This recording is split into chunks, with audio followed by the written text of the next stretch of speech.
সকালেই পে স্কেলের চূড়ান্ত প্রজ্ঞাপন জারি ও পেনশন সুবিধা 100% বৃদ্ধি করলেন তারেক রহমান। এ বিষয়ে বিস্তারিত আলোচনা করার শুরুতে চ্যানেলটি সাবস্ক্রাইব করে ভিডিওটি কন্টিনিউ করুন। দেশের সরকারি চাকরিজীবীদের দীর্ঘ প্রতীক্ষার অবসান ঘটিয়ে অবশেষে নতুন জাতীয় বেতন স্কেলের চূড়ান্ত অনুমোদন দেওয়া হয়েছে। প্রধানমন্ত্রী তারেক রহমান সরকারি ভবনে আয়োজিত একটি অত্যন্ত গুরুত্বপূর্ণ ও উচ্চ পর্যায়ের বৈঠকে এই চূড়ান্ত প্রজ্ঞাপনে স্বাক্ষর করেন সরকার প্রধান। সাম্প্রতিক সময়ে জীবনযাত্রার ক্রমবর্ধমান ব্যয়, মূল্যস্ফীতির তীব্র চাপ এবং সার্বিক অর্থনৈতিক বাস্তবতাকে গুরুত্ব দিয়ে এই যুগান্তকারী পদক্ষেপ নেওয়া হয়েছে। এই পে স্কেল প্রণয়ন ও পর্যালোচনার দায়িত্বে নিয়োজিত বিশেষ কমিটির প্রধান, অর্থমন্ত্রী, অর্থ সচিব এবং সংশ্লিষ্ট বিভিন্ন মন্ত্রণালয়ের সচিব সহ শীর্ষস্থানীয় কর্মকর্তাদের উপস্থিতিতে এই বৈঠক অনুষ্ঠিত হয়। কমিটির পক্ষ থেকে বিগত বেশ কয়েক মাস বাজার দর এছাড়াও জীবনযাত্রার মান এবং অর্থনৈতিক সূচকের উপর ভিত্তি করে একটি বিস্তারিত প্রতিবেদন প্রধানমন্ত্রীর হাতে উপস্থাপন করা হয়। দীর্ঘ পর্যালোচনার পর প্রধানমন্ত্রী সব দিক বিবেচনা করে প্রস্তাবিত গ্যাজেট নিজেই চূড়ান্ত অনুমোদন প্রদান করেছেন। এছাড়াও ঘোষিত নতুন কাঠামো অনুযায়ী এই সংশোধিত পে স্কেলটি আগামী 1 জুলাই থেকে ভূতাপেক্ষভাবে কার্যকর বলে গণ্য হবে। এর ফলে সরকারি চাকরিজীবীরা নির্ধারিত সময় থেকে নতুন বেতন স্কেল অনুযায়ী বকেয়া সহ অন্যান্য আর্থিক সুবিধা উপভোগ করতে পারবেন।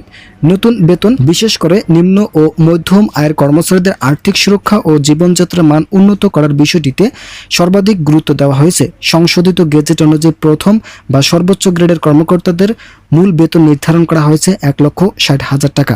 যারা এখন পর্যন্ত আমাদের এই চ্যানেলের নতুন সদস্য আছেন তারা পরবর্তী আপডেট পেতে চ্যানেলটি সাবস্ক্রাইব করুন। অন্যদিকে 20তম বা সর্বনিম্ন গ্রেডের কর্মচারীদের মূল বেতন নির্ধারণ করা হয়েছে 20,000 টাকা।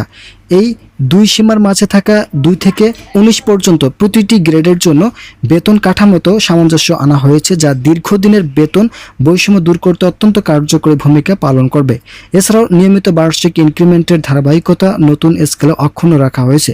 মূল বেতনের পাশাপাশি চাকরিজীবীদের বিভিন্ন ধরনের ভাতাদি এবং আনুষঙ্গিক সুযোগ সুবিধাতেও আধুনিক ও বাস্তবসম্মত পরিবর্তন আনা হয়েছে।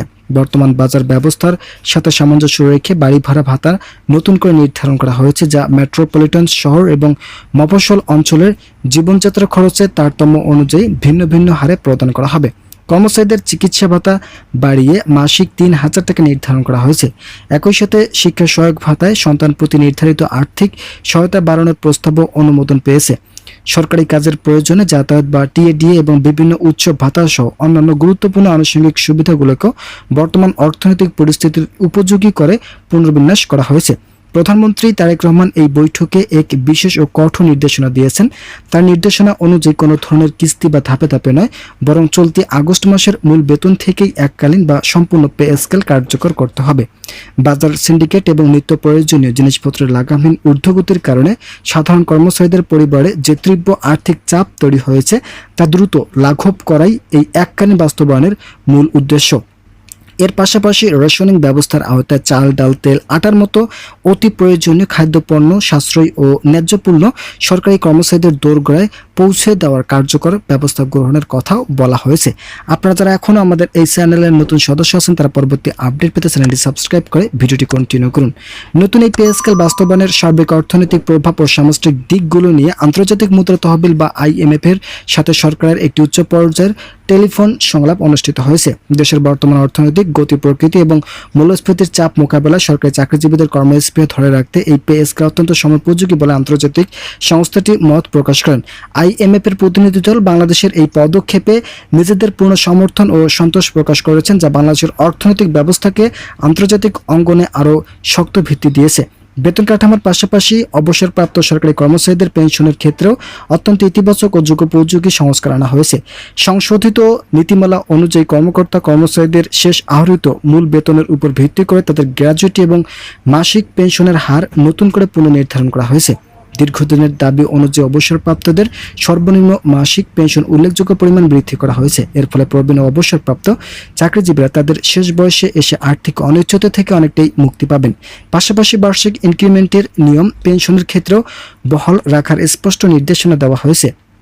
বয়স্ক পেনশনভোগীদের ক্ষেত্রে সাধারণ চিকিৎসা ভাতার পাশাপাশি অতিরিক্ত বিশেষ চিকিৎসা সুবিধা যুক্ত করা হয়েছে, যা তাদের বার্ধক্যজনিত স্বাস্থ্য ঝুঁকি ও চিকিৎসা ব্যয় মেটাতে সহায়ক হবে। এই পরিবর্তনগুলো অবসরোত্তর জীবনে একটি শক্তিশালী সামাজিক ও আর্থিক নিরাপত্তার বলয় তৈরি করবে। সামাজিক এবং অর্থনৈতিক অবস্থানকে শক্তিশালী করার উদ্দেশ্যেই সরকারি চাকরিজীবীদের জন্য নবম জাতীয় বেতন স্কেল বাস্তবায়নের নতুন সিদ্ধান্ত গ্রহণ করা হয়েছে।